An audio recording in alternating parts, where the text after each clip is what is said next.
என்றும் நேசமணி சமையலில் இன்றைக்கி நம்ம பார்க்க போகிற ரெசிபி மருத்துவ குணம் நிறைந்த பசலிக்கீரை தாங்க பண்ணியிருக்கிறோம். சும்மா செம்ம டேஸ்ட்டாக பண்ணி அசத்தியிருக்கேங்க. இன்றைக்கி பிறந்தநாள் மற்றும் திருமண நாள் கொண்டாடுற எல்லோருக்குமே என்னுடைய வாழ்த்துக்கள். இப்போ வாங்க நம்ம ரெசிபி எப்படி பண்ணலான்னு பார்த்துடலாம். பசலிக்கீரை எடுத்துக்கிட்டாச்சுங்க. பார்க்குறதுக்கு வெத்தலை போலையே இருக்குது பாருங்கள். நல்லா பெரிய இலையாக இருக்குது. இது கொஞ்சம் பொடி இலையாக இருக்குது. பசலிக்கீரையை மாதிரி காம்புகளை லைட்டாக அப்படி எடுத்துட வேண்டியதாங்க.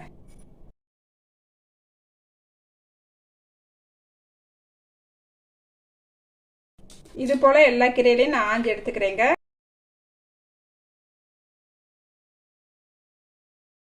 எல்லா கீரையும் நான் ஆஞ்சு எடுத்துக்கிட்டேங்க. இப்போ அந்த கீரையை நல்லா கட் பண்ணி எடுத்துக்கலாங்க. இப்போ கீரையை இந்த மாதிரி நல்லா அடுக்கி எடுத்துக்கலாம். ஒன்று போல் அடுக்கி எடுத்துட்டு இப்படி நல்லா நேராக கட் பண்ணிக்கலாங்க.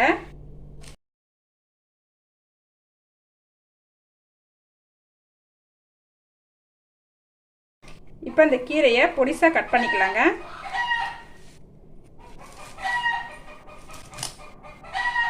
இந்த மாதிரி நம்ம பொடிசாக கட் பண்ணும் போது சீக்கிரமாகவே கீரை வெந்துருங்க. அதுக்காண்டி தான் இந்த பொடிசாக கட் பண்ணிக்கிறது.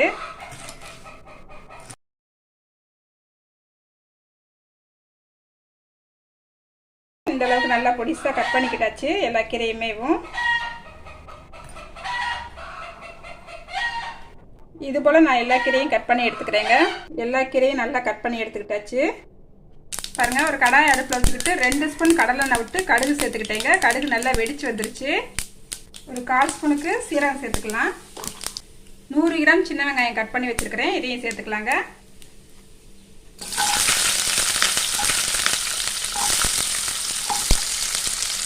3 பச்சை மிளகாய் எடுத்து வச்சுருக்கிறேன். இதையும் சேர்த்துக்கலாம். 3 வத்தல் கிள்ளி வச்சுருக்கிறேன். இதையும் சேர்த்துக்கலாங்க. கொஞ்சமாக கருவேப்பிலை சேர்த்துக்கலாம்.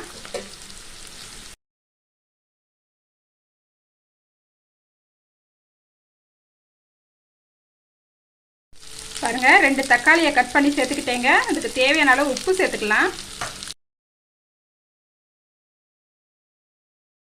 மூடி வச்சு ஒரு நிமிஷத்துக்கு வேக விடலாங்க. பாருங்கள், நம்ம மூடி வச்சு 1 நிமிஷம் ஆயிடுச்சு. பார்த்துடலாம். தக்காளி நல்லா மசிஞ்சு வர ஆரம்பிச்சிருச்சு. இப்போ நம்ம கீரையை சேர்த்துக்கலாங்க.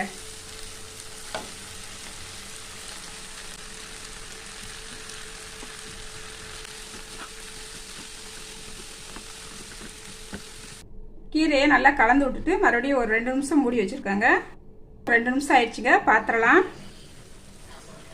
நம்ம கீரைக்கு தண்ணி எதுவுமே சேர்க்கலைங்க. இந்த கீரையிலேருந்து நல்லா தண்ணி வந்து நல்லா வெந்துருச்சு.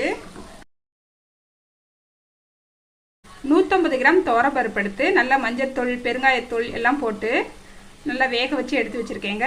இப்போ இந்த பருப்பை இதெல்லாம் சேர்த்துக்கலாம். கலந்து விட்டுக்கலாங்க. பருப்பை சேர்த்துட்டு